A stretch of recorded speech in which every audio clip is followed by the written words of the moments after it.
मैं नौजवान था, इधर-उधर भटक रहा था और मैकेनिक की अपनी नौकरी छोड़ दी थी। मुझे ये मालूम नहीं था कि मुझे आगे क्या करना चाहिए, लेकिन मेरे अंदर एक आवाज़ मुझसे कह रही थी, देखो जो भी करना ज़बरदस्त तरीके से करना। ये सारी बात मुईन अख्तर साहब पाकिस्तान के लेजेंड फ़नकार कहते हैं कि 6 सितंबर 1966 एक दुबला-पतला नौजवान लड़का पहली बार एक वैरायटी शो में हिस्सा लेने के लिए स्टेज पर चढ़ा।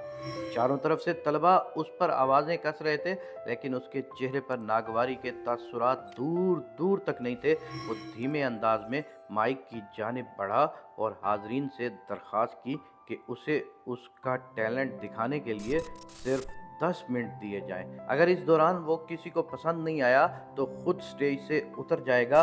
उसने इंतहाई पुरएतमाद परफॉर्मेंस दी और लोगों ने पलकें झपकाए बगैर देखा। हाजरीन में 60 साला शख्स भी वैसे ही हंस रहा था जैसे कि कोई 8 साल का बच्चा। और जब 10 मिनट का मांगा गया वक्त 45 मिनट बाद ख़त्म हुआ तो हाल तालियों से गूंज रहा था। 11 मार्च 2011 वही लड़का अब उधेड़ उम्र में एक बार फिर स्टेज पर चढ़ा और हाजरीन से वैसी ही पुरजोश दाद वसूल की, लेकिन ये उसकी आखिरी परफॉर्मेंस थी। लेजेंड के साथ एक शाम नामी उस प्रोग्राम के आगाज से पहले उसने हाजरीन से कहा था कि वो सिर्फ 10 मिनट ही परफॉर्म कर पाएगा, लेकिन एक बार फिर ये 10 मिनट 45 मिनट में ख़त्म हुए क्योंकि उसके चाहने वाले उसके अल्फाज के सहर में जकड़े हुए थे। हर कुछ अरसे के बाद इस दुनिया में एक शख्स ऐसा आता है जो अपने आस-पास मौजूद हर चीज़ को तब्दील कर देने की सलाहियत रखता है। देखने वाले भी ये जानते हैं कि ऐसे शख्स की मौजूदगी में उन्हें ज़रूर कुछ ज़बरदस्त देखने को मिलेगा, और मेरे वालिद मोइन अख्तर के साथ भी यही मामला था। मोइन अख्तर के लफ्ज़ी मानी मददगार सितारा के हैं और उनकी ज़िंदगी इस बात का सबूत है कि उन्होंने हमेशा अपने नाम की लाज रखी। दुनिया मेरे वालिद को एक आर्टिस्ट की हैसियत से जानती है, जबकि मैं उन्हें एक सखी शख्स के तौर पर जानता हूँ। ये मेरे लिए एजाज़ की बात है कि मैं उन्हें अपने घर और इंसानियत की बेलौस खिदमत करते देखता हुआ बड़ा हूँ। हर ज़रूरतमंद शख्स के लिए वो एक गुमनाम मददगार थे। उनकी कई सखावतें ऐसी हैं जिन पर मैं पर्दा पड़ा रहना बेहतर समझता हूँ, क्योंकि यही उनकी ख्वाहिश थी।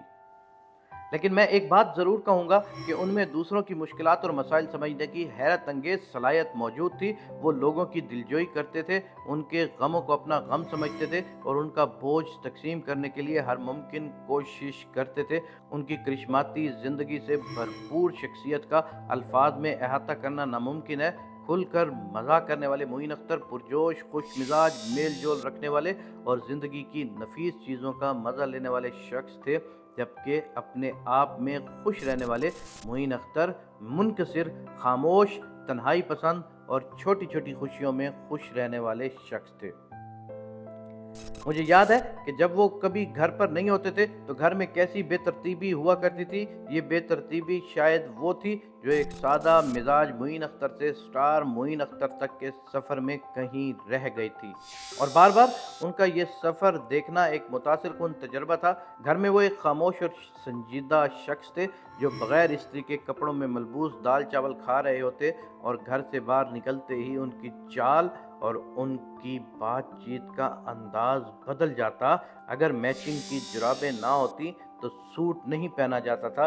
जब भी वो घर से बाहर निकलते तो वो अब्बू नहीं रहते बल्कि मशहूर आर्टिस्ट मोइन अख्तर बन जाते थे। मेरा कमरा उनके साथ वाला ही था और मैं उन्हें रोज़ाना ही देखता था, लेकिन इसके बावजूद उनकी शख्सियत में एक खुशगवार सी पुरस्रारियत थी। स्टेज की तरह घर में भी सबकी तवज्जो का मरकज़ बने रहते थे। जब भी कोई अजनबी शख्स दुनिया के किसी दूसरे कोने से हमें ये बताता है कि किस तरह मेरे वालिद ने उसकी ज़िंदगी हमेशा के लिए तब्दील कर दी है, तो हमें बहुत अच्छा लगता है। मुझे इस बात पर खुशी है कि मैं उनकी अच्छाइयाँ खुद अपने सामने देख चुका हूँ। भले ही अब वो इस दुनिया में नहीं रहे, लेकिन उनकी महसूर कुन खुशबू अब भी हमारे घर में बाकी है। उनकी हंसी अब भी हमारे घर में गूंजती है और हर मुश्किल वक्त में हमारे साथ देती है। शोहरत की बुलंदियों तक पहुंचने के लिए बहुत हिम्मत, मेहनत और कई कुर्बानियां देनी पड़ती हैं।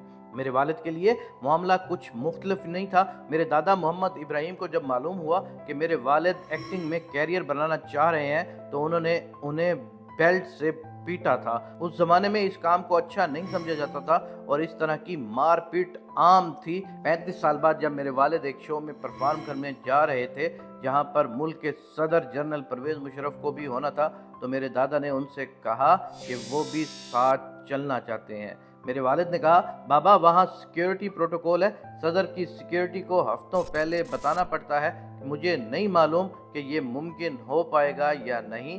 दादा ने कहा कि तुम्हें कौन रोकेगा। मेरे दादा मेरे वालिद के साथ शो देखने गए। मैं उस लम्हे वहाँ पर नहीं था, लेकिन मैं तसव्वुर कर सकता हूँ कि मेरे दादा को क्या महसूस हुआ होगा जब सदर पाकिस्तान अपनी सीट से खड़े होकर मेरे दादा से मिले और उन्हें कहा कि आपका बेटा इस कौम का असासा है।